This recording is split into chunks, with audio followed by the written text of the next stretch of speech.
देश दुनिया की हर वड्डी खबर के लिए हुणे डाउनलोड करो number 1 news app Dainik Savera times.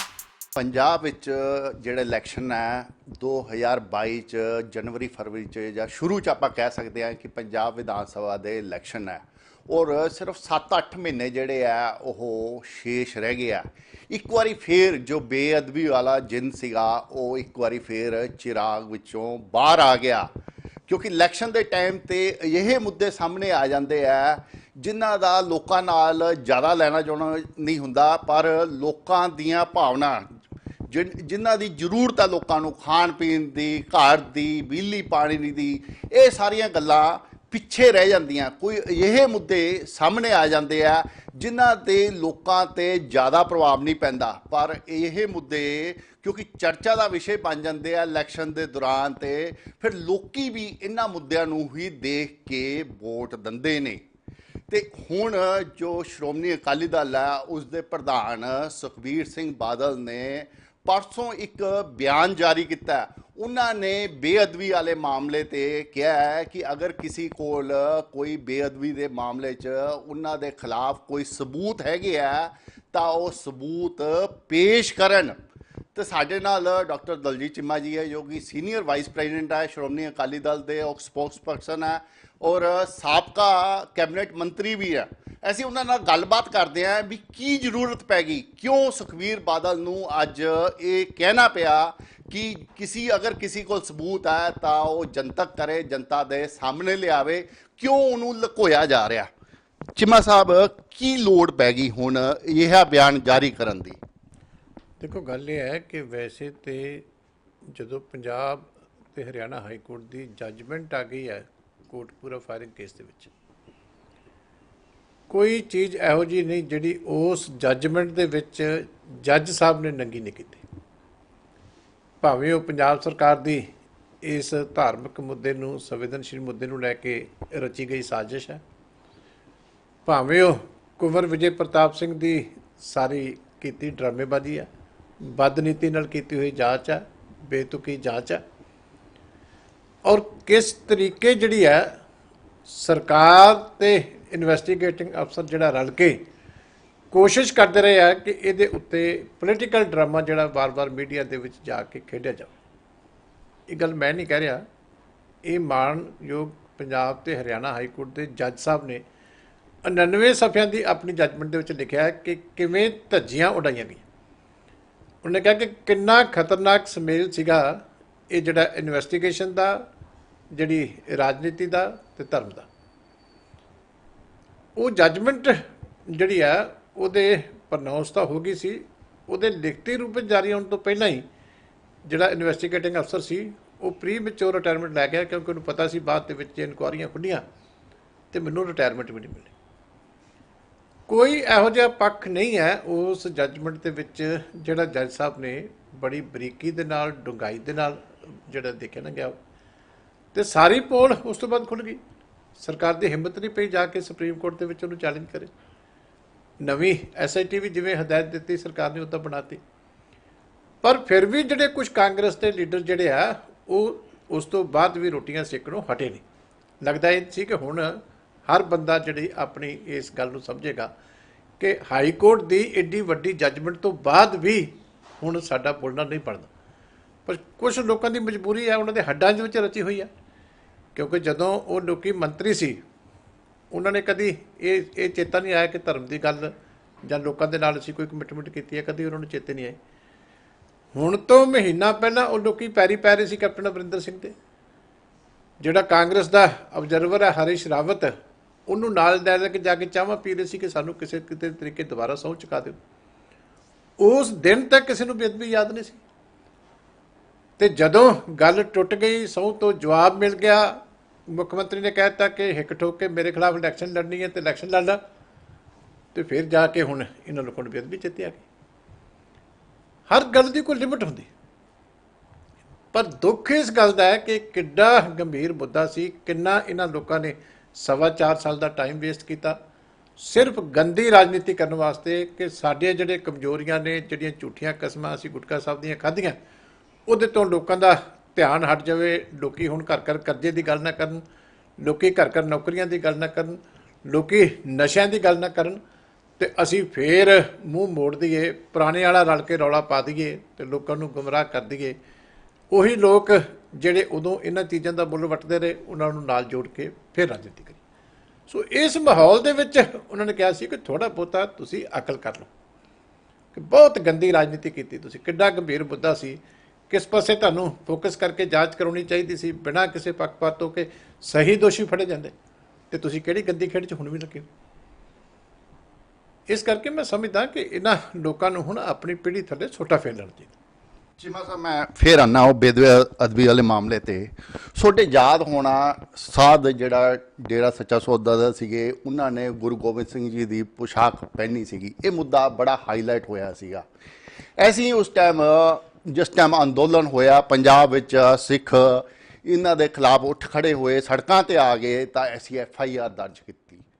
ਐਸੀ ਇਲੈਕਸ਼ਨ ਤੋਂ ਪਹਿਲਾਂ ਜਦੋਂ 2012 ਦੇ ਇਲੈਕਸ਼ਨ ਸੀ ਵਿਧਾਨ ਸਭਾ 'ਚ, ਜਿਸ 'ਚ ਅਕਾਲੀ ਦਲ ਦੁਆਰਾ ਚੁਣ ਕੇ ਆਇਆ ਸੀਗਾ, ਐਸੀ ਇਲੈਕਸ਼ਨ ਤੋਂ ਪਹਿਲਾਂ ਉਹ ਜਿਹੜੀ FIR ਹੈ, ਅਸੀਂ ਉਸ ਦੀ ਕੈਂਸਲੇਸ਼ਨ ਰਿਪੋਰਟ ਸਿਰਫ ਇਸ ਕਰਕੇ ਫਾਈਲ ਕਰ ਦਿੱਤੀ ਕਿਉਂਕਿ ਅਸੀਂ ਡੇਰੇ ਬਾਬੇ ਨੂੰ ਖੁਸ਼ ਕਰ ਦੀਜੀਏ ਤੇ ਉਹਨਾਂ ਦੀਆਂ ਜਿਹੜੀਆਂ ਸੰਗਤ ਦੀ ਜਿਹੜੀ ਵੋਟ ਹੈ ਉਹ ਸਾਨੂੰ ਪੈ ਜੇ ਤੇ ਸਾਡੀ ਸਰਕਾਰ ਦੁਆਰਾ ਚੁਣ ਕੇ ਆ ਜੇ, ਔਰ ਆ ਵੀ ਗਈ ਸੀਗੀ।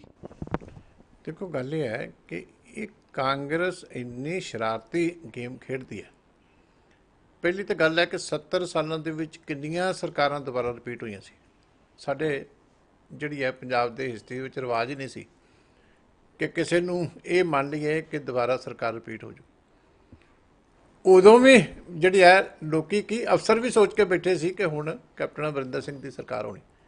ਤੁਹਾਨੂੰ ਵੀ ਪਤਾ ਹੋਣਾ ਵੀ ਕਈ ਬੰਦੇ ਤਾਂ ਰਿਜ਼ਲਟ ਹੋਣ ਤੋਂ ਪਹਿਲਾਂ ਮਹਿਲਾਂ ਦੇ ਵਿੱਚ ਵੀ ਪਹੁੰਚ ਗਏ ਸੀ, ਜਾ ਕੇ ਹਾਜ਼ਰੀਆਂ ਵੀ ਭਰਨ ਲੱਗੇ ਸੀ। ਉਹਨਾਂ 'ਚ ਅਕਾਲੀ ਦਲ ਦੇ ਵੀ ਇਸ ਕਰਕੇ ਉਸ ਵੇਲੇ ਪ੍ਰਭਾਵ ਇਹ ਨਹੀਂ ਸੀ ਕਿ ਅਕਾਲੀ ਦਲ ਦੀ ਸਰਕਾਰ ਹੋਣੀ ਹੈ। ਪ੍ਰਭਾਵ ਰਿਜ਼ਲਟ ਆਉਣ ਤੋਂ ਪਹਿਲਾਂ ਤੱਕ ਇਹ ਸੀ, ਮੀਡੀਆ ਨੇ ਵੀ ਜਿਹੜੇ ਐਗਜ਼ਿਟ ਪੋਲ ਦੇ ਦਿੱਤੇ ਸੀ, ਇਹ ਸੀ ਕਿ ਹੁਣ ਕਾਂਗਰਸ ਦੀ ਸਰਕਾਰ ਹੋਣੀ। ਔਰ ਇਹ ਜਿਹੜੀ ਤੁਸੀਂ ਗੱਲ ਕਰਦੇ ਨਾ ਮਾਫੀ ਦੀ, ਤੁਸੀਂ ਉਹ ਖਬਰਾਂ ਵੀ ਯਾਦ ਕਰੋ ਨਾ ਕਿ ਮੈਂ ਮਾਫੀ ਦੀ ਗੱਲ ਨਹੀਂ ਕੀਤੀ, ਹਾਲੇ ਤਾਂ ਮੈਂ ਪੋਸ਼ਾਕ ਵਾਲੇ ਜਿਹੜੀ ਹੈ ਕੇਸ ਦੀ ਵਿਡਰਾ ਕਰਨ ਦੀ ਗੱਲ ਮੈਂ ਉੱਥੇ ਆਉਣ ਲੱਗਿਆ। ਤੁਹਾਨੂੰ ਇਹ ਵੀ ਯਾਦ ਹੋਣਾ ਚਾਹੀਦਾ ਕਿ ਜਿਸ ਦਿਨ ਇਹ ਕੇਸ ਵਿਡਰਾ ਹੋਇਆ ਉਦੋਂ ਪੰਜਾਬ ਦੇ ਵਿੱਚ ਕੋਡ ਆਫ ਕੰਡਕਟ ਲੱਗਿਆ ਹੋਇਆ ਸੀ, ਔਰ ਜਿਸ ਦਿਨ ਇਹ ਕੇਸ ਵਿਡਰਾ ਹੋਇਆ ਇੱਕ ਦਿਨ ਪਹਿਲਾਂ ਸਰਸੇ ਡੇਰੇ ਕੌਣ ਜਾ ਕੇ ਆਇਆ? ਕੈਪਟਨ ਅਮਰਿੰਦਰ ਸਿੰਘ। ਇੱਕ ਦਿਨ ਪਹਿਲਾਂ ਸਰਸੇ ਡੇ ਕੇ ਸਮਝੌਤਾ ਕਿਹਦੇ ਹੱਕ ਦੇ ਵਿੱਚ ਹੋਇਆ ਵੋਟਾਂ ਪਾਉਣ ਦਾ? ਡੇਰੇ ਵਾਲਿਆਂ ਦਾ, ਕੈਪਟਨ ਅਮਰਿੰਦਰ ਸਿੰਘ। ਜੇ ਤੁਹਾਨੂੰ ਖਬਰਾਂ ਚਾਹੀਦੀਆਂ ਮੈਂ ਖਬਰਾਂ ਵੀ ਦੇ ਦੇਣਾ। ਹੁਣ ਜਨਤਾ ਦੀ ਇੰਨੀ ਯਾਦਦਾਸ਼ਤ ਨਹੀਂ ਹੁੰਦੀ, ਤੁਸੀਂ 10 ਸਾਲ ਬਾਅਦ ਜਦੋਂ ਝੂਠ ਬੋਲਦੇ ਹੋ, ਕਿਉਂਕਿ ਸਰਕਾਰ ਕੁਦਰਤੀ ਅਕਾਲੀ ਦਲ ਦੀ ਬਣ ਗਈ, ਜਦੋਂ ਕਿ ਕਦੀ ਪੰਜਾਬ 'ਚ ਕੋਈ ਸਰਕਾਰ ਰਿਪੀਟ ਨਹੀਂ ਹੋਈ ਸੀ। ਇਹ ਪੰਜਾਬ ਦੀ ਜਨਤਾ ਦਾ ਧੰਨਵਾਦ ਹੈ ਕਿ ਜਨਤਾ ਨੇ ਇਹਨਾਂ ਦੀਆਂ ਸਾਰੀਆਂ ਗੱਲਾਂ ਨੂੰ ਇਗਨੋਰ ਕਰਕੇ ਸਾਨੂੰ ਫੇਰ ਮੌਕਾ ਦਿੱਤਾ। ਪਰ ਪ੍ਰਭਾਵ ਇਹ ਸੀ ਕਿ ਕਾਂਗਰਸ ਦੀ ਸਰਕਾਰ ਆਊ।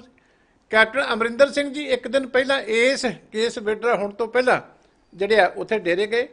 ਕੇਂਦਰ ਦੇ ਵਿੱਚ ਸਰਕਾਰ ਉਸ ਵੇਲੇ ਜਿਹੜੀ ਹੈ ਉਹ ਕਾਂਗਰਸ ਦੀ ਸੀ। ਇਲੈਕਸ਼ਨ ਕਮਿਸ਼ਨ ਕਾਂਗਰਸ ਦੇ ਅੰਡਰ ਹੁੰਦਾ, ਉਹਦੇ ਕੇਂਦਰ ਸਰਕਾਰ ਦੇ ਤਹਿਤ ਹੁੰਦਾ, ਔਰ ਜਿਹੜੀ ਹੈਗੀ ਹੈ ਫਾਇਦਾ ਉਹਦਾ ਸਾਰਾ ਜਿਹੜਾ ਕਾਂਗਰਸ ਨੂੰ ਅਨਾਉਂਸਮੈਂਟ ਡੇਰੇ ਦੀ ਕਾਂਗਰਸ ਦੇ ਹੱਕ 'ਚ ਹੋਈ ਤੇ ਕੇਸ ਸਰਦਾਰ ਸੁਖਬੀਰ ਸਿੰਘ ਬਾਦਲ ਨੇ ਵਿਡਰਾ ਕੀਤਾ। ਪਰ ਇਹ ਪਰਿਸਥਿਤੀਆਂ ਹੁੰਦੀਆਂ ਜਿਹਦਾ ਫਾਇਦਾ ਉਠਾਉਣਾ ਕਾਂਗਰਸ ਨੂੰ ਬਹੁਤ ਚੰਗੀ ਤਰ੍ਹਾਂ ਹੁੰਦਾ, ਕਿਉਂਕਿ ਹੁਣ 10 ਸਾਲ ਬਾਅਦ ਤਾਂ ਲੋਕਾਂ ਨੂੰ ਯਾਦ ਨਹੀਂ ਵੀ ਉਦੋਂ ਕੇਂਦਰ ਦੇ ਵਿੱਚ ਕਾਂਗਰਸ ਦਾ ਰਾਜ ਸੀ, ਉਦੋਂ ਇਲੈਕਸ਼ਨ ਕਮਿਸ਼ਨ ਦਾ ਕੋਡ ਲੱਗਿਆ ਹੋਇਆ ਸੀ। ਲੋਕਾਂ ਨੂੰ ਇਹ ਗੱਲ ਯਾਦ ਨਹੀਂ। ਲੋਕਾਂ ਨੂੰ ਇਹ ਵੀ ਯਾਦ ਨਹੀਂ ਵੀ ਇੱਕ ਦਿਨ ਪਹਿਲਾਂ ਜਿੱਦਣ ਉਹ ਕੇਸ ਵਿਡਰਾ ਹੋਇਆ ਬਠਿੰਡੇ ਵਾਲਾ ਪੁਸ਼ਾਕ ਵਾਲਾ, ਉਦੋਂ ਪਹਿਲਾਂ ਇੱਕ ਦਿਨ ਪਹਿਲਾਂ ਕੈਪਟਨ ਅਮਰਿੰਦਰ ਸਿੰਘ ਡੇਰੇ ਸੱਚੇ ਸੌਦੇ ਗਏ ਆ। ਵੱਡੀਆਂ ਵੱਡੀਆਂ ਖਬਰਾਂ ਲੱਗੀਆਂ, ਡੇਰਾ ਹਮਾਇਤ ਦੇ ਰਿਹਾ, ਹਮਾਇਤ ਕਾਂਗਰਸ ਨੂੰ ਦੇ ਰਿਹਾ। ਠੀਕ ਹੈ ਨਾ, ਤੇ ਕੇਸ ਸੁਖਬੀਰ ਸਿੰਘ ਬਾਦਲ ਵਿਡਰਾ ਕਰ ਰਿਹਾ।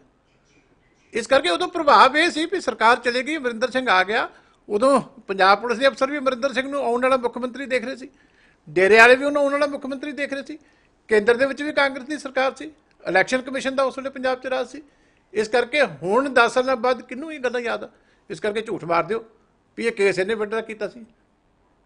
ਡੇਟਾ ਦੇਖੋ ਨਾ, ਬਿਲਕੁਲ ਉਦੋਂ ਵਿਡਰਾ ਹੋਇਆ। ਜੇ ਅਸੀਂ ਵਿਡਰਾ ਕਰਨਾ ਤਾਂ ਅਸੀਂ ਪਹਿਲਾਂ ਕਰਦੇ ਨਹੀਂ। ਉਹ ਇਲੈਕਸ਼ਨ 'ਚ ਕਿਉਂਕਿ ਬੈਨੀਫਿਟ ਲੈਣੇ ਸੀਗੇ ਔਰ ਤੁਹਾਡੀ ਸਰਕਾਰ ਸੀਗੀ। ਤੁਸੀਂ ਤਾਂ ਇਹ ਕਹਿ ਰਹੇ ਹੋ ਵੀ ਸਰਕਾਰ ਜ਼ਰੂਰ ਅਕਾਲੀ ਦਲ ਸੀ ਪਰ ਚੱਲ ਕਾਂਗਰਸ ਦੀ ਰਹੀ ਸੀ। ਤੁਸੀਂ ਤਾਂ ਇਹ ਗੱਲ ਕਹਿ ਰਹੇ ਹੋ। ਚੱਲ ਕਾਂਗਰਸ ਦੀ ਨਹੀਂ, ਕੋਡ ਆਫ ਕੰਡਕਟ ਲੱਗਿਆ ਹੋਇਆ ਸੀ। ਦਿੱਲੀ 'ਚ ਕਾਂਗਰਸ ਦੀ ਸਰਕਾਰ ਸੀ ਔਰ ਸਾਰੀ ਦੁਨੀਆ ਨੂੰ ਪਤਾ ਕਿ ਜਦੋਂ election commission of India the code of conduct ਲੱਗਦਾ, ਦਿੱਲੀ ਦੀ ਸਰਕਾਰ ਦੀ ਤਾਂ ਮਾੜੀ ਮੋਟੀ ਸੁਣੀ ਜਾਂਦੀ ਹੈ, ਜਿਹੜੀ ਸਰਕਾਰ ਮੌਕੇ ਤੇ ਹੁੰਦੀ ਉਹ ਬਿਲਕੁਲ ਖਤਮ ਹੋ ਜਾਂਦੀ। ਚਲੋ ਮੈਂ ਇਹ ਵੀ ਗੱਲ ਤੁਹਾਡੇ ਨਾਲ ਮੰਨ ਲੈਣਾ, ਆਪਾਂ ਇਸ ਤੋਂ ਬਾਅਦ ਹੋਰ ਬਹੁਤ ਗੱਲਾਂ ਹੈਗੀਆਂ। ਹੁਣ ਇਹ ਗੱਲ ਦੱਸੋ, ਦਿੱਲੀ 'ਚ ਉਦੋਂ ਕਾਂਗਰਸ ਦਾ ਰਾਜ ਸੀ, ਕਿਉਂਕਿ ਲੋਕਾਂ ਨੇ ਫਿਰ ਕਹਿਣਾ ਖਰੇ ਝੂਠ ਬੋਲ ਗਿਆ। ਇਹ ਤਾਂ ਤੁਸੀਂ ਵੀ ਮੰਨਦੇ ਹੋ ਨਾ। 2011 'ਚ ਮਨਮੋਹਨ ਸਿੰਘ ਦਾ ਰਾਜ ਸੀ ਨਾ। ਮੇਰੀ ਗੱਲ ਸੁਣੋ, ਜਿਹੜੀ FIR ਕੈਂਸਲੇਸ਼ਨ ਜਿਹੜੀ ਰਿਪੋਰਟ ਹੁੰਦੀ ਹੈ ਨਾ ਸਰ, ਉਹ ਇੱਕ ਦਿਨ 'ਚ ਤਿਆਰ ਨਹੀਂ ਹੁੰਦੀ। ਇਹ ਗੱਲਾਂ ਦੀ ਹੁਣ ਇਮਾਨਦਾਰੀ ਨਾਲ ਤੈਅ ਤੁਸੀਂ ਵੀ ਕਰਦੇ।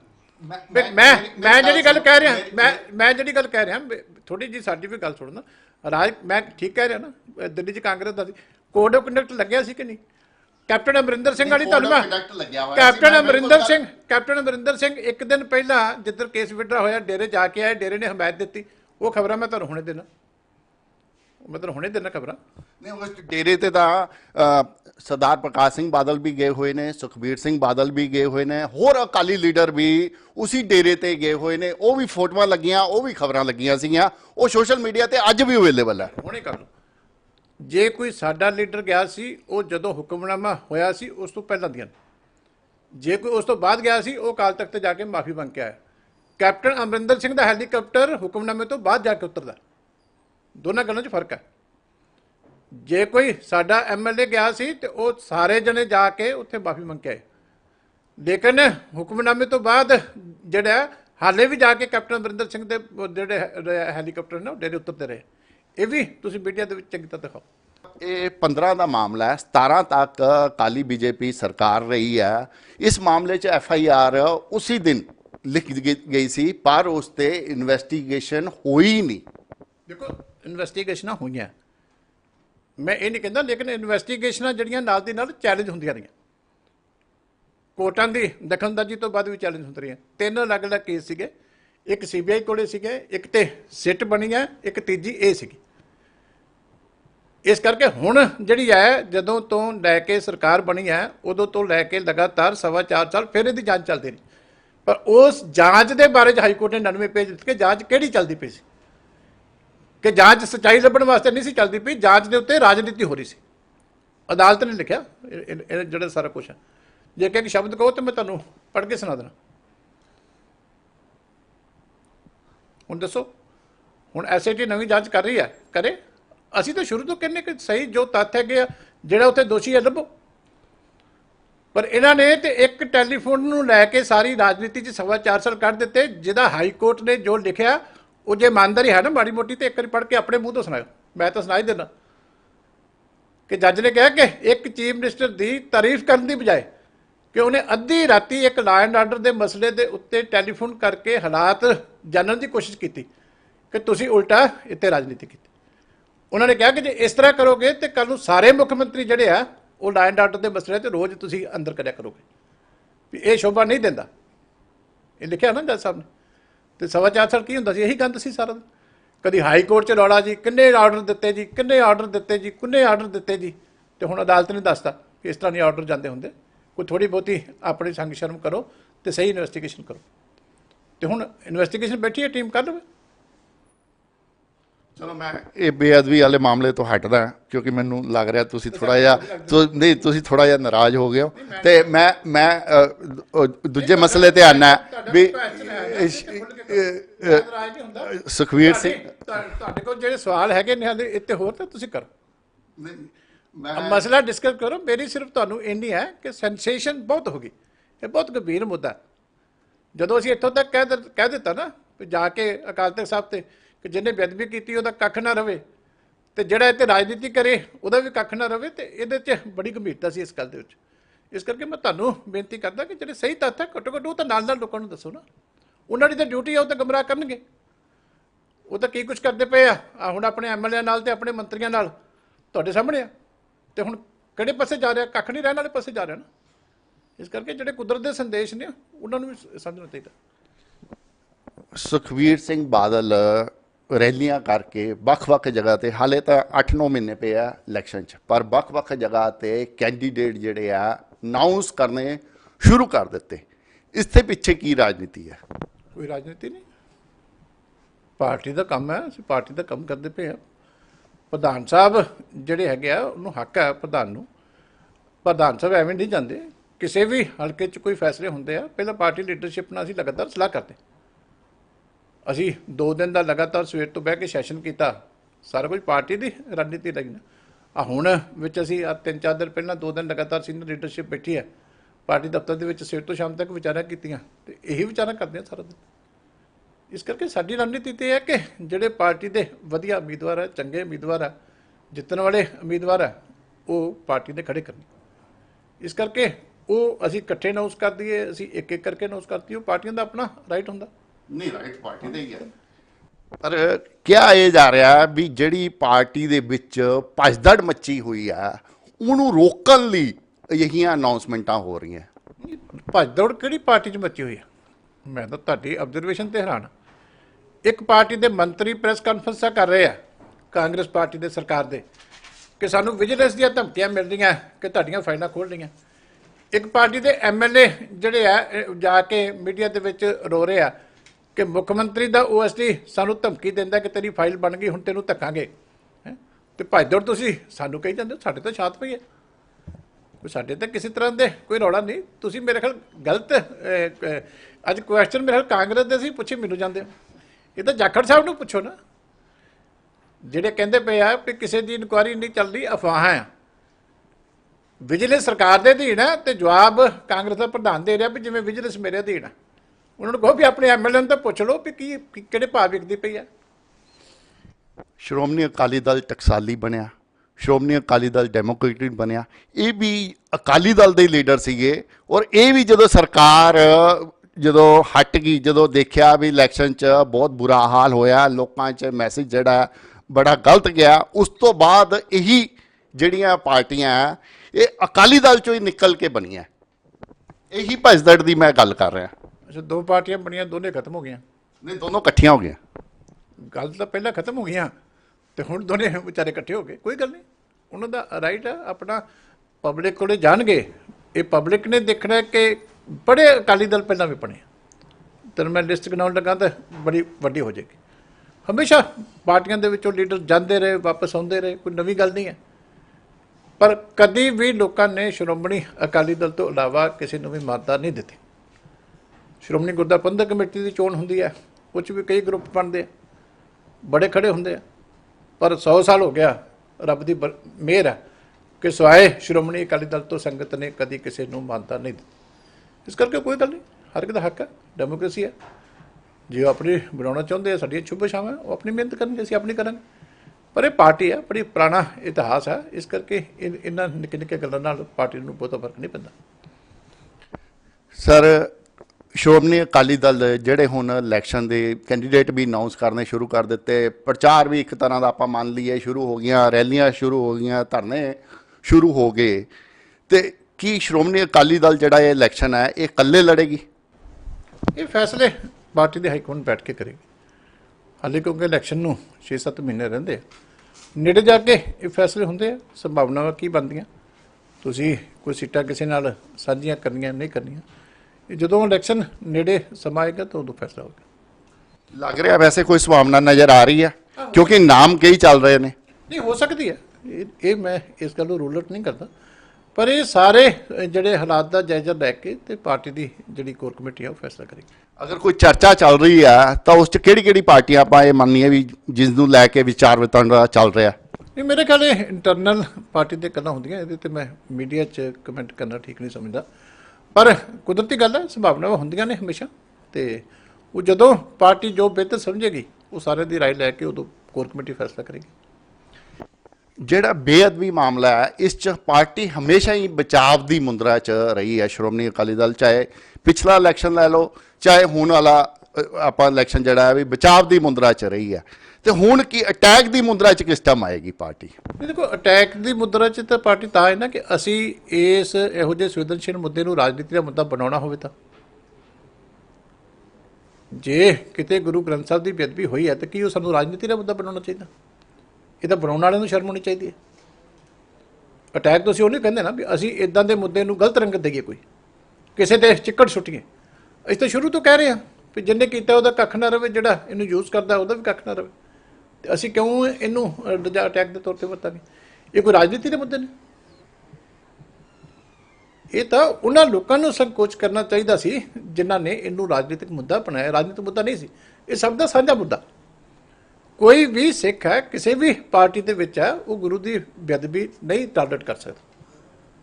ਇਸ ਕਰਕੇ ਤਾਂ ਮੁੱਦਾ ਬਣਾਉਣ ਵਾਲੇ ਨੂੰ ਸ਼ਰਮ ਚਾਹੀਦੀ ਸੀ, ਪਰ ਉਹਨਾਂ ਨੇ ਨਹੀਂ ਕੀਤੀ। ਉਹਨਾਂ ਨੂੰ ਪਤਾ ਸੀ ਸਾਡੇ ਕੋਲ ਹੋਰ ਕੱਖ ਨਹੀਂ, ਤੇ ਇਹਦੇ 'ਚ ਭਾਵਨਾਵਾਂ ਜਿਹੜੀਆਂ ਸੰਗਤ ਦੀਆਂ ਭੜਕਾ ਲਈਆਂ। ਹੁਣ ਤੱਕ ਵੀ ਉਹਨਾਂ ਦੀ ਇਹੀ ਕੋਸ਼ਿਸ਼ ਸੀ, ਪਰ ਹੁਣ ਜਦੋਂ ਇਹ ਜੱਜਮੈਂਟ ਆ ਗਈ ਤੇ ਹੁਣ ਕੱਲ ਮੈਂ ਦੇਖਿਆ ਮੰਤਰੀ ਜੀ ਵੀ ਕਹਿ ਰਹੇ ਸੀ ਵੀ ਜੱਜਮੈਂਟ ਤੋਂ ਪਹਿਲਾਂ ਕਾਂਗਰਸ ਇੱਥੇ ਸੀ ਤੇ ਹੁਣ ਥੱਲੇ ਡਿੱਗ ਪਈ। ਇਹ ਮੰਤਰੀਆਂ ਦੀ ਭਾਸ਼ਾ, ਕਹਿੰਦੇ ਕਾਂਗਰਸ ਇੱਥੇ ਸੀ ਤੇ ਹੁਣ ਥੱਲੇ ਡਿੱਗ ਪਈ। ਇਹਦਾ ਮਤਲਬ ਵੀ ਤੁਸੀਂ ਰਾਜਨੀਤਿਕ ਲਾਹਾ ਲੈਣ ਦੀ ਇਹਦੀ ਕੋਸ਼ਿਸ਼ ਕਰ ਰਹੇ ਸੀ, ਜਦੋਂ ਸੱਚਾਈ ਸਾਹਮਣੇ ਆ ਗਈ ਤੇ ਮੂੰਹ ਡਿੱਗ ਪਈ। ਨਾ ਕਰੋ ਇਹੋ ਜਿਹੇ ਕੰਮ। ਜਿਹੜੇ ਕਾਂਗਰਸ ਦੇ ਮੰਤਰੀ ਹੈ ਜਾਂ ਵਿਧਾਇਕ ਹੈ ਜਾਂ ਲੀਡਰ ਹੈ, ਉਹ ਇਹ ਕਹਿ ਰਹੇ ਨੇ ਦਬੀ ਜ਼ਬਾਨ ਵਿੱਚ ਕਿ ਅਕਾਲੀ ਦਲ ਦੇ ਜਿਹੜੇ ਪ੍ਰਧਾਨ ਹੈ ਸੁਖਬੀਰ ਸਿੰਘ ਬਾਦਲ ਤੇ ਪੰਜਾਬ ਦੇ ਮੁੱਖ ਮੰਤਰੀ ਕੈਪਟਨ ਅਮਰਿੰਦਰ ਸਿੰਘ ਇਹ ਆਪਸ 'ਚ ਮਿਲੇ ਹੋਏ ਨੇ। ਕੈਪਟਨ ਅਮਰਿੰਦਰ ਸਿੰਘ ਸੁਖਬੀਰ ਬਾਦਲ ਦੀ ਜਿਹੜੀ ਗੱਲ ਹੈ ਉਹ ਮੰਨਦੇ ਨੇ, ਔਰ ਬੇਅਦਬੀ ਮਾਮਲੇ 'ਚ ਵੀ ਸਿਰਫ ਇਸ ਕਰਕੇ ਉਹਨਾਂ ਦਾ ਬਚਾਅ ਕਰ ਰਹੇ ਨੇ ਕਿਉਂਕਿ ਉਹ ਉਹਨਾਂ ਦੀ ਹੈਲਪ ਕਰਨਾ ਚਾਹੁੰਦੇ ਨੇ। ਦੇਖੋ, ਜਿਹੜੇ ਕਾਂਗਰਸ ਦੇ ਲੀਡਰ ਆਪਣੇ ਲੀਡਰ ਬਾਰੇ ਇੱਦਾਂ ਸੋਚਦੇ ਆ, ਉਹ ਕਾਂਗਰਸ ਤੋਂ ਬਾਹਰ ਕਿਉਂ ਨਹੀਂ ਜਾਂਦੇ? ਪਹਿਲਾਂ ਜਿਸ ਲੀਡਰਸ਼ਿਪ ਜਿਹਦੀ ਐਕਸੈਪਟ ਕਰੀ ਬੈਠੇ ਹੋ, ਜਿਹਦੇ ਕੋਲੋਂ ਮੰਤਰੀਆਂ ਦੇ ਅਹੁਦੇ ਤੁਸੀਂ ਐਕਸੈਪਟ ਕਰੀ ਬੈਠੇ ਹੋ, ਜਿਹਦੀ ਕਮਾਂਡ ਥੱਲੇ ਤੁਸੀਂ 24 ਘੰਟੇ ਕੰਮ ਕਰਦੇ ਹੋ, ਜੇ ਤੁਸੀਂ ਉਹਦੇ ਬਾਰੇ ਇਹ ਕਹਿੰਦੇ ਹੋ, ਤੁਸੀਂ ਪਹਿਲਾਂ ਕਾਂਗਰਸ ਛੱਡੋ ਨਾ। ਫਿਰ ਤੁਸੀਂ ਉਸ ਪਾਰਟੀ 'ਚ ਉਹਦੀ ਕਮਾਂਡ ਥੱਲੇ ਕਿਉਂ ਬੈਠੇ ਹੋ? ਤੁਸੀਂ ਉਹਦੀ ਸਰਕਾਰ ਥੱਲੇ ਕਿਉਂ ਬੈਠੇ ਹੋ? ਇਹ ਦੋਗਲਾਪਨ ਹੈ ਨਾ ਫਿਰ ਉਹਨਾਂ ਦਾ। ਸਾਡੀ ਟੱਕਰ ਹਮੇਸ਼ਾ ਕਾਂਗਰਸ ਨਾਲ ਰਹੀ, ਅੱਜ ਦੀ ਨਹੀਂ, ਸ਼ੁਰੂ ਤੋਂ ਰਹੀ, ਟ੍ਰੈਡੀਸ਼ਨਲੀ ਕਾਂਗਰਸ ਨਾਲ ਰਹੀ। ਬਿਲਕੁਲ ਠੀਕ। ਔਰ ਆਉਣ ਵਾਲੀ ਇਲੈਕਸ਼ਨ ਦੇ ਵਿੱਚ ਵੀ ਸਾਡੀ ਟੱਕਰ ਜਿਹੜੀ ਆ ਕਾਂਗਰਸ ਦੇ ਨਾਲ ਰਹੇਗੀ। ਲੇਕਿਨ ਪਿਛਲੇ ਚੁਣਾਵ 'ਚ ਬਦਲ ਗਈ ਸੀ। ਪਿਛਲੇ ਚੁਣਾਵ 'ਚ ਇਹ ਕਿਹਾ ਜਾ ਰਿਹਾ ਵੀ ਸੁਖਬੀਰ ਸਿੰਘ ਬਾਦਲ ਦੀ ਮੀਟਿੰਗ ਹੋਈ ਸੀ, ਕੈਪਟਨ ਅਮਰਿੰਦਰ ਸਿੰਘ ਨਾਲ ਦੁਬਈ 'ਚ ਮੀਟਿੰਗ ਹੋਈ ਸੀ, ਉਸ ਤੋਂ ਬਾਅਦ ਪੰਜਾਬ ਦਾ ਸਾਰਾ ਸਿਨੈਰੀਓ ਜਿਹੜਾ ਹੈ ਉਹ ਚੇਂਜ ਹੋ ਗਿਆ। ਦੇਖੋ, ਕੈਪਟਨ ਅਮਰਿੰਦਰ ਸਿੰਘ ਪਿਛਲੀ ਵਾਰੀ ਕਿਹਦੇ ਖਿਲਾਫ ਜਾ ਕੇ ਲੜੇ ਸੀ? ਦੱਸੋ ਨਾ, ਮੈਂ ਤੁਹਾਡੇ ਮੂੰਹ ਤੋਂ ਸੁਣਨਾ ਚਾਹੁੰਦਾ। ਨਹੀਂ, ਲੋਕੀ ਇਹ ਕਹਿੰਦੇ ਆ ਵੀ ਅਕਾਲੀ ਦਲ ਨੇ ਕਾਂਗਰਸ ਦੀ ਫੇਵਰ ਕੀਤੀ ਤਾਂ ਕਾਂਗਰਸ ਦੀਆਂ ਇੰਨੀਆਂ ਸੀਟਾਂ ਆਈਆਂ। ਸੁਣੋ ਨਾ, ਕੈਪਟਨ ਅਮਰਿੰਦਰ ਸਿੰਘ ਸਰਦਾਰ ਪ੍ਰਕਾਸ਼ ਸਿੰਘ ਬਾਦਲ ਨੂੰ ਹਰਾਉਣ ਵਾਸਤੇ ਉੱਥੇ ਜਾ ਕੇ ਖੜੇ ਸੀ। ਰਵਨੀਤ ਸਿੰਘ ਬਿੱਟੂ ਸਰਦਾਰ ਸੁਖਬੀਰ ਸਿੰਘ ਬਾਦਲ ਨੂੰ ਹਰਾਉਣ ਵਾਸਤੇ ਸਪੈਸ਼ਲੀ ਜਾ ਕੇ ਤੇ ਜਲਾਲਾਬਾਦ ਖੜੇ ਸੀ। ਤੇ ਹੁਣ ਮੈਂ ਇਸ ਤੋਂ ਵੱਧ ਕੀ ਕਹਾਂ? ਅਗਲਿਆਂ ਨੇ ਜੋ ਉਹਨਾਂ ਤੋਂ ਵੱਡਾ ਉਹਨਾਂ ਕੋਲੇ ਹਾਥੀ ਸੀਗਾ ਉਹ ਝੋਕ ਦਿੱਤਾ ਵੀ ਤੁਸੀਂ ਇਹਨਾਂ ਨੂੰ ਦੋ ਨੂੰ ਹਰਾਉਣਾ ਜ਼ਰੂਰੀ ਹੈ। ਉਹ ਨਹੀਂ ਹਾਰੇ, ਗੱਲ ਵੱਖਰੀ ਹੈ, ਪਰ ਤੁਸੀਂ ਹਾਲੇ ਵੀ ਕਹੋ ਵੀ ਜਦ ਰਲ ਕੇ ਖੇਡਦੇ, ਜਿਹੜੇ ਰਲ ਕੇ ਖੇਡਦੇ ਹੁੰਦੇ ਇੱਕ ਦੂਜੇ ਦੇ ਖਿਲਾਫ ਲੜਦੇ ਹੁੰਦੇ। ਰਲ ਕੇ ਜਿਹੜੇ ਖੇਡਦੇ ਹੁੰਦੇ ਉਹ ਇਹ ਤਾਂ ਕਰ ਸਕਦੇ ਵੀ ਤੇਰੇ ਖਿਲਾਫ ਮੈਂ ਮਾੜਾ ਖੜਾ ਕਰ ਦੇਣਾ, ਤੇਰੇ ਖਿਲਾਫ ਮੈਂ ਮਾੜਾ ਖੜਾ ਕਰ ਦੇਣਾ, ਇਹ ਕਰ ਸਕਦੇ ਨਾ। ਤੇ ਕਦੀ ਰਲ ਕੇ ਖੇਡਣ ਵਾਲੇ ਇੱਦਾਂ ਵੀ ਖੇਡਦੇ ਹੁੰਦੇ ਵੀ ਮੈਂ ਸਿੱਧਾ ਤੇਰੇ ਖਿਲਾਫ ਖੜੂੰਗਾ, ਇੱਕ ਤਾਂ ਹਾਰੂਗਾ ਹੀ ਦੋਨੋਂ ਚੋਂ। ਇਹ ਸਮਝੌਤਾ ਹੁੰਦਾ ਕਦੀ ਰਾਜਨੀਤੀ 'ਚ? ਵੀ ਕੋਈ ਬੰਦਾ ਇਹ ਸਮਝੌਤਾ ਕਰੇ ਵੀ ਮੈਂ ਸਿੱਧਾ ਮੈਂ ਬਣਨਾ ਤਾਂ ਚੀਫ ਮਿਨਿਸਟਰ ਹੈ ਪਰ ਮੈਂ ਤੇਰੇ ਕੋਲੋਂ ਹਾਰੂੰਗਾ, ਇੱਦਾਂ ਚੀਫ ਮਿਨਿਸਟਰ ਬਣ ਜਾਂਦਾ। ਇਸ ਕਰਕੇ ਕੁਛ ਗੱਲਾਂ ਤਾਂ ਮੈਂ ਸਮਝਦਾ ਕਿ ਤੁਹਾਨੂੰ ਕੁਐਸਚਨ ਕਰਨ ਤੋਂ ਪਹਿਲਾਂ ਲੋਕੀ ਉਹ ਤਾਂ ਝੂਠ ਬੋਲੀ ਜਾਣ। ਕਾਂਗਰਸ ਵਾਲਿਆਂ ਦੀ ਤਾਂ ਦੂਜਿਆਂ ਦੀ ਤਾਂ ਆਦਤ ਹੈ, ਇੱਕ ਆਮ ਆਦਮੀ ਪਾਰਟੀ ਰਲ ਗਈ, ਉਹਨਾਂ ਦਾ ਸਵਾਏ ਝੂਠ ਤੋਂ ਹੋਰ ਕੋਈ ਹੈ ਹੀ ਕੁਛ ਨਹੀਂ। ਉਹਨਾਂ ਦਾ ਸੰਵਿਧਾਨ ਹੀ ਜਿਹੜਾ ਇਕੱਲਾ ਇਹੀ ਹੈ ਵੀ ਬਸ ਵੀ ਝੂਠ ਬੋਲਣਾ, ਸਵੇਰ ਤੋਂ ਲੈ ਕੇ ਇੱਕ ਝੂਠ ਬੋਲਣਾ, ਇੱਕ ਲਾਈਨ 'ਚ ਬੋਲਣਾ, ਇੱਕੋ ਜਿਹਾ ਬੋਲਣਾ ਅਤੇ ਲਗਾਤਾਰ ਬੋਲਣਾ। ਅਤੇ ਪਰ ਤੁਸੀਂ ਤਾਂ ਇਹ ਚੀਜ਼ਾਂ ਜ਼ਰੂਰ ਵਿਚਾਰੋ ਨਾ, ਕਿਉਂਕਿ ਆਮ ਬੰਦਾ ਤਾਂ ਭੁੱਲ ਜਾਂਦਾ। ਤੁਹਾਨੂੰ ਤਾਂ ਪਤਾ ਕਿਹੜਾ ਕਿਹਦੇ ਖਿਲਾਫ ਲੜਿਆ ਸੀ, ਤੇ ਸਮਝੌਤੇ ਆ ਕਿ ਇੱਕ ਦੂਜੇ ਨੂੰ ਖਤਮ ਕਰਨ ਦੀ ਗੱਲ। ਚੀਮਾ ਸਾਹਿਬ, ਫਿਰ ਅਕਾਲੀ ਦਲ ਹੁਣ ਕਿਹੜੇ ਮੁੱਦੇ ਲੈ ਕੇ ਚੁਣਾਵ ਮੈਦਾਨ 'ਚ ਉਤਰਨ ਦੀ ਤਿਆਰੀ ਕਰ ਰਿਹਾ? ਦੇਖੋ, ਹੁਣ ਤਾਂ ਜਿਹੜੇ ਹੈਗੇ ਆ, ਸਭ ਤੋਂ ਵੱਡਾ ਮੁੱਦਾ ਹੈ ਕਿ ਜਿਹੜਾ ਸ਼੍ਰੀ ਗੁਰੂ ਗੁਟਕਾ ਸਾਹਿਬ ਦੇ ਹੱਥ 'ਚ ਫੜ ਕੇ ਤੇ ਜਿਹੜਾ ਸਹੁੰ ਖਾ ਕੇ ਮੁੱਕਰਨਾ ਔਰ ਪੰਜਾਬ ਦੀ ਜਨਤਾ ਦੇ ਨਾਲ ਵਿਸ਼ਵਾਸਘਾਤ ਕਰਨਾ, ਇਹ ਸਭ ਤੋਂ ਵੱਡਾ ਮੁੱਦਾ। ਕਿਸਾਨਾਂ ਦਾ ਕਰਜ਼ਾ ਨਹੀਂ ਮਾਫ ਹੋਇਆ, ਨੌਜਵਾਨਾਂ ਨਾਲ ਜਿਹੜੀ ਹੈ ਬੜਾ ਵੱਡਾ ਵਿਸ਼ਵਾਸਘਾਤ ਹੋਇਆ, ਨੌਕਰੀਆਂ ਦੇ ਮਾਮਲੇ, ਨਸ਼ਿਆਂ ਦਾ ਹਾਲੇ ਕੱਲ੍ਹ ਜਿਹੜਾ ਸੁਖਜਿੰਦਰ ਸਿੰਘ ਰੰਧਾਵਾ ਕਹਿ ਰਹੇ ਸੀ ਵੀ ਮੈਂ ਮੰਨਦਾ ਵੀ ਨਹੀਂ, ਨਸ਼ਾ ਨਹੀਂ ਖਤਮ ਹੋਇਆ। ਚਾਰ ਹਫ਼ਤੇ 'ਚ ਕਿਹਾ ਸੀ ਨਾ, ਹੁਣ ਤਾਂ ਕੱਲ੍ਹ ਉਹਨਾਂ ਦਾ ਕੱਲ੍ਹ ਦਾ ਇੰਟਰਵਿਊ ਹੈ ਕਿ ਉਹ ਵੀ ਨਹੀਂ, ਨਸ਼ਾ ਅਸੀਂ ਨਹੀਂ ਕੰਟਰੋਲ ਕਰ ਪਾਏ। ਔਰ ਜਿੰਨੀ ਵੱਡੀ ਕਰਪਸ਼ਨ ਹੋਈ ਹੈ ਸਰਕਾਰ ਦੇ ਵਿੱਚ, ਔਰ ਜਿਹੜੀ ਨੌਨ ਪਰਫਾਰਮੈਂਸ ਹੈ, ਜਿਸ ਤਰੀਕੇ ਘਪਲੇ ਹੋਇਆ, ਬਹੁਤ ਵੱਡੇ, ਇੱਕ ਤੋਂ ਬਾਅਦ ਦੂਜਾ ਘਪਲਾ ਹੋਇਆ, ਇਹ ਸਾਰੇ ਇਲੈਕਸ਼ਨ ਦੇ ਮੁੱਦੇ ਆ। ਇਸ ਕਰਕੇ ਹੁਣ ਤਾਂ ਗੌਰਮੈਂਟ ਕੋਲ ਕਹਿ ਨਹੀਂ ਕੱਖ ਨਹੀਂ, ਉਹ ਤਾਂ ਆਪ ਇਸੇ ਕਰਕੇ ਲੜੀ ਜਾਂਦੇ ਹੋ। ਆ ਹੁਣ ਬੇਅਦਬੀਆਂ ਵਾਲਾ ਕਿੱਥੋਂ ਚੇਤਾ ਹੁੰਦਾ ਪਿਆ? ਹੁਣ ਤਾਂ ਇਹ ਫੇਰ ਉਹ ਕਹਿੰਦੇ ਨਾ ਵੀ ਰਲ ਕੇ ਕੋਈ ਝੂਠ ਸੱਚ ਮਾਰੋ ਯਾਰ, ਇਕੱਠੇ ਹੋਵੋ। ਵੀ ਫੇਰ ਜਿਹੜੇ ਹੈਗੇ ਆ ਵੀ ਆਮ ਆਦਮੀ ਪਾਰਟੀ ਨੂੰ ਵੀ ਫਿਕਰ ਲੱਗਿਆ, ਇਹਨਾਂ ਨੂੰ ਨਹੀਂ ਲੱਗਿਆ ਕਿ ਰਲ ਕੇ ਹੁਣ ਇਕੱਠੇ ਹੋ ਕੇ ਕੋਈ ਝੂਠ ਮਾਰੋ, ਪਰ ਹੁਣ ਕਿੰਨਾ ਕੁ ਝੂਠ ਮਾਰੋਗੇ? ਹੁਣ ਤਾਂ ਤੁਸੀਂ ਐਕਸਪੋਜ਼ ਹੀ ਇੰਨਾ ਹੋ ਗਏ ਕਿ ਹੁਣ ਇਸ ਤੋਂ ਬਾਅਦ ਤੁਹਾਡੀ ਪੇਸ਼ ਨਹੀਂ ਚੱਲ ਸਕਦੀ। ਚੀਮਾ ਸਾਹਿਬ, ਆਮ ਆਦਮੀ ਪਾਰਟੀ ਦੀ ਤੁਸੀਂ ਗੱਲ ਕੀਤੀ ਹੈ। ਆਮ ਆਦਮੀ ਪਾਰਟੀ ਪਿਛਲੇ ਇਲੈਕਸ਼ਨਾਂ 'ਚ ਪਹਿਲੀ ਵਾਰ ਸਾਹਮਣੇ ਆਈ ਔਰ ਪਹਿਲੀ ਵਾਰ ਹੀ ਓਪੋਜੀਸ਼ਨ ਦੀ ਸਭ ਤੋਂ ਵੱਡੀ ਪਾਰਟੀ ਬਣ ਕੇ ਉੱਭਰੀ। ਤੁਸੀਂ ਉਹਨਾਂ ਦਾ ਭਵਿੱਖ ਕੀ ਦੇਖਦੇ ਹੋ? ਨਹੀਂ, ਮੈਂ ਤਾਂ ਸਮਝਦਾ ਨਹੀਂ ਕਿ ਝੂਠ ਦੇ ਕੋਈ ਭਵਿੱਖ ਹੁੰਦਾ, ਨਾ ਝੂਠ ਦੇ ਪੈਰ ਹੁੰਦੇ ਆ। ਇਹ ਕੰਮ ਇੱਕ ਵਾਰੀ ਕੀਤਾ ਜਾ ਸਕਦਾ ਸੀ, ਉਦੋਂ ਆ ਕੇ ਇਹਨਾਂ ਨੇ ਵੀ ਧਾਰਮਿਕ ਮੁੱਦੇ ਬਣਾਏ, ਇਹਨਾਂ ਨੇ ਵੀ ਨਸ਼ੇ ਬਣਾਏ। ਹੁਣ ਤਾਂ ਤੁਹਾਡੇ ਐਫੀਡੇਵਿਟ ਸਾਡੇ ਕੋਲ ਆ ਵੀ ਤੁਸੀਂ ਲਿਖ ਕੇ ਦਿੱਤਾ ਹੋਇਆ ਕੇਜਰੀਵਾਲ ਨੇ ਵੀ ਮੈਂ ਝੂਠ ਬੋਲਿਆ ਸੀ। ਤੇ ਇਹਨਾਂ ਦੀ ਕਾਰਗੁਜ਼ਾਰੀ ਕੀ ਹੈ? ਲੋਕਾਂ ਨੇ ਆਪੋਜੀਸ਼ਨ ਪਾਰਟੀ ਬਣਾਇਆ ਤੇ ਇਹ ਅੱਧੇ ਐਮਐਲਏ ਕਾਂਗਰਸ 'ਚ ਵੜੇ ਫਿਰਦੇ ਕਮਾਈਆਂ ਕਰਨ ਵਾਸਤੇ, ਫਾਇਦੇ ਲੈਣ ਵਾਸਤੇ। ਇਸ ਕੰਮ ਵਾਸਤੇ ਇਹਨਾਂ ਨੂੰ ਆਪੋਜੀਸ਼ਨ ਦਾ ਲੀਡਰ ਬਣਾਇਆ ਸੀ। ਵਿਧਾਨ ਸਭਾ ਦੇ ਅੰਦਰ ਵੀ ਸਰਕਾਰ ਦੀ ਝੋਲੀ 'ਚ ਬੈਠੇ ਹੁੰਦੇ ਆ ਤੇ ਸਰਕਾਰ ਦੇ ਬਾਹਰ ਵੀ ਸਰਕਾਰ ਦੀ ਝੋਲੀ 'ਚ ਬੈਠੇ ਹੁੰਦੇ। ਬੜੇ ਵੱਡੇ ਵੱਡੇ ਇਹਨਾਂ ਨੇ ਉਦੋਂ ਨਾਅਰੇ ਦਿੱਤੇ ਸੀ ਵੀ ਅਸੀਂ ਪਾਰਦਰਸ਼ੀ ਕੰਮ ਕਰਨਾ। ਤੇ ਹੁਣ ਦੱਸੋ ਕਿਹੜਾ ਪਾਰਦਰਸ਼ੀ ਕੰਮ ਆਮ ਆਦਮੀ ਪਾਰਟੀ ਦਾ? ਸਭ ਤੋਂ ਵੱਧ ਐਲੀਗੇਸ਼ਨਾਂ ਇਹਨਾਂ ਦੇ ਐਮਐਲਏ ਤੇ ਲੱਗ ਰਹੀ ਕਰਪਸ਼ਨ ਦੀਆਂ। ਔਰ ਦਿੱਲੀ ਦੇ ਵਿੱਚ ਜੋ ਕੁਝ ਹਾਲ ਹੋਇਆ,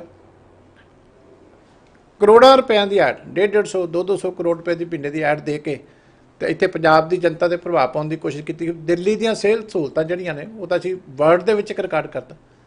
ਤੇ ਹੁਣ ਉਹ ਮੁਹੱਲਾ ਕਲੀਨਿਕਾਂ ਦੀਆਂ ਫੋਟੋ ਲੋਕੀ ਰੋਜ਼ ਸੋਸ਼ਲ ਮੀਡੀਆ 'ਚ ਪਾਉਂਦੇ ਆ। ਜੋ ਹਾਲ ਦਿੱਲੀ ਦਾ ਹੋਇਆ ਕੋਵਿਡ ਦੇ ਵਿੱਚ, ਮੇਰਾ ਖਿਆਲ ਦੇਸ਼ ਦੀ ਸਰਕਾਰ ਦੇ ਕਿਸੇ ਦੇ ਇੱਦਾਂ ਹੱਥ ਨਹੀਂ ਖੜੇ ਕੀਤੇ ਜਿੱਦਾਂ ਕੇਜਰੀਵਾਲ ਭੱਜਿਆ। ਜਿਹੜੇ ਪੰਜਾਬ 'ਚ ਰਾਜ ਕਰਨ ਦੇ ਸੁਪਨੇ ਲੈਂਦੇ ਸੀ, ਉੱਥੇ ਫਿਰ ਆਰਡਰ ਹੋ ਗਏ ਵੀ ਦੂਜੇ ਸੂਬਿਆਂ ਦੇ ਲੋਕ ਇੱਥੋਂ ਚਲੇ ਜਾਓ, ਤੁਹਾਡਾ ਇਲਾਜ ਨਹੀਂ ਕਰ ਸਕਦਾ। ਇਸ ਕਰਕੇ ਝੂਠ ਦੀ ਰਾਜਨੀਤੀ ਤਾਂ ਬੁਰੀ ਤਰ੍ਹਾਂ ਐਕਸਪੋਜ਼ ਹੋ ਗਈ ਇਸ ਸਾਰੇ ਹਾਲਾਤ ਦੇ ਵਿੱਚ। ਇਸ ਲਈ ਪੰਜਾਬ ਦੀ ਜਨਤਾ ਤਾਂ ਪਹਿਲਾਂ ਹੀ ਪਛਤਾ ਰਹੀ ਹੈ, ਕਿਉਂਕਿ ਇੰਨਾ ਸੋਹਣਾ ਪੰਜਾਬ ਦੇ ਵਿੱਚ ਅਮਨ ਸ਼ਾਂਤੀ ਸੀ, ਲਾ ਐਂਡ ਆਰਡਰ ਸੀ, ਸਰਦਾਰ ਪ੍ਰਕਾਸ਼ ਸਿੰਘ ਬਾਦਲ, ਸਾਰੇ ਧਰਮਾਂ ਦੇ ਲੋਕਾਂ ਦੀ ਆਪੋ ਦੇ ਵਿੱਚ ਸਾਂਝ ਸੀ, ਔਰ 24 ਘੰਟੇ ਡਿਵੈਲਪਮੈਂਟ ਦਾ ਕੰਮ ਚੱਲ ਰਿਹਾ ਸੀ। ਕੋਈ ਇੱਕ ਡਿਪਾਰਟਮੈਂਟ ਨਹੀਂ, ਹਰ ਡਿਪਾਰਟਮੈਂਟ ਆਪਣੇ ਤੋਂ ਵੱਧ ਕੇ ਜਿਹੜਾ ਅੱਗੇ ਵਧਣ ਦੀ ਕੋਸ਼ਿਸ਼ ਕਰ ਰਿਹਾ ਸੀ। ਪਰ ਅਚਾਨਕ ਇਹਨਾਂ ਨੇ ਉਸ ਵੇਲੇ ਧਾਰਮਿਕ ਮੁੱਦੇ, ਨਸ਼ਿਆਂ ਦੇ ਮੁੱਦੇ, ਦੂਜੇ ਮੁੱਦੇ ਗੁੰਮਰਾਹ ਕਰਕੇ ਲੋਕਾਂ ਨੂੰ ਤੇ ਇੱਕ ਇਸ਼ੂ ਖੜਾ ਕੀਤਾ। ਚਲੋ ਇੱਕ ਅੱਧੀ ਵਾਰੀ ਇਹ ਗਮ ਹੋਣਾ ਸੀ, ਹੁਣ ਜਨਤਾ ਨੂੰ ਰਿਲਾਈਜ਼ ਹੋ ਗਿਆ। ਅੱਜ ਲੋਕੀ ਸਰਦਾਰ ਪ੍ਰਕਾਸ਼ ਸਿੰਘ ਬਾਦਲ ਨੂੰ ਯਾਦ ਕਰਦੇ। ਅੱਜ ਦਲਿਤ ਵਰਗ ਦਾ ਜੋ ਹਾਲ ਹੈ, ਜੋ ਬੇਇਨਸਾਫੀ ਇਹਨਾਂ ਨੇ ਉਹਨਾਂ ਨੇ ਕੀਤੀ, ਕਿ ਜਿਹੜੇ ਚੰਗੇ ਭਲਿਆਂ ਸੋਸ਼ਲ ਵੈਲਫੇਅਰ ਸਕੀਮਾਂ ਚੱਲਦੀਆਂ ਸੀ ਇੰਨੇ ਨੇ ਲੰਬੇ ਸਮੇਂ ਤੋਂ, ਸਾਰਿਆਂ ਦਾ ਬੁਰਾ ਹਾਲ ਹੈ। ਕੋਈ ਇੱਕ ਵਰਗ ਦਾ ਦੱਸਦੇ ਨਾ ਜਿਹਦੇ ਨਾਲ ਨਾ ਪੈਨਸ਼ਨਾਂ ਵਾਲਿਆਂ ਨਾਲ, ਨਾ ਸ਼ਗਨ ਸਕੀਮਾਂ ਵਾਲਿਆਂ ਨਾਲ, ਨਾ ਆਟੇ ਦਾਲ ਵਾਲਿਆਂ ਨਾਲ, ਸਾਰੇ ਨਾਲ ਹੀ ਧੱਕਾ ਕੀਤਾ।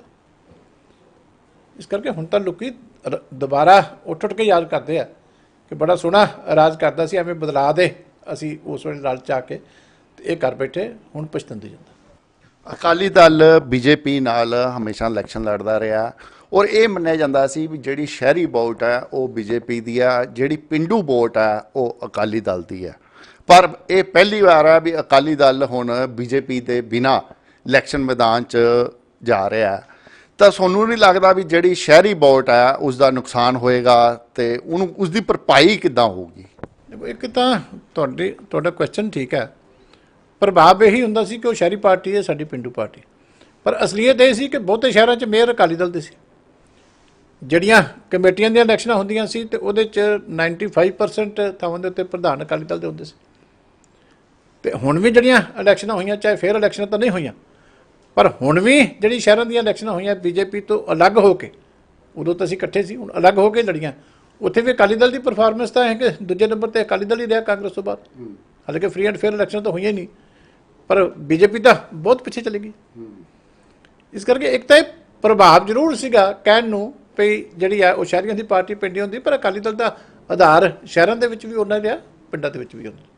ਨੋ ਡਾਊਟ ਕਿ ਪਿੰਡਾਂ ਦੇ ਵਿੱਚ ਬਹੁਤ ਮਜ਼ਬੂਤ ਰਿਹਾ, ਪਰ ਸ਼ਹਿਰਾਂ ਦੇ ਵਿੱਚ ਵੀ with the passage of time Akali Dal ਬਹੁਤ ਸਟਰੋਂਗ ਰਿਹਾ। ਇਸ ਕਰਕੇ ਹੁਣ ਵੀ ਉਸੇ ਤਰੀਕੇ ਹੀ ਅਸੀਂ ਕੰਮ ਕਰਦੇ ਪਏ ਹਾਂ, ਭਾਵੇਂ ਸ਼ਹਿਰ ਹੈ ਭਾਵੇਂ ਪਿੰਡ ਹੈ। ਕਿਉਂਕਿ ਜਦੋਂ ਸਰਦਾਰ ਪ੍ਰਕਾਸ਼ ਸਿੰਘ ਬਾਦਲ ਨੂੰ ਇਸ ਕਰਕੇ ਜਨਤਾ ਯਾਦ ਕਰਦਾ, ਅੱਜ ਵਪਾਰੀ ਤੇ ਸਾਡਾ ਇੰਡਸਟਰੀਲਿਸਟ, ਤੁਸੀਂ ਲੁਧਿਆਣੇ ਵਰਗੇ ਸ਼ਹਿਰਾਂ 'ਚ ਜਾ ਕੇ ਮੰਡੀ ਗੋਬਿੰਦਗੜ੍ਹ ਗੱਲ ਕਰਕੇ ਦੇਖੋ, ਉਹ ਕਹਿੰਦੇ ਸਵੇਰੇ ਚਲੇ ਜਾਂਦੇ ਸੀ, ਘੰਟੇ 2 ਘੰਟੇ 'ਚ ਅਸੀਂ ਮਿਲ ਕੇ ਵਾਪਸ ਆ ਜਾਂਦੇ ਸੀ।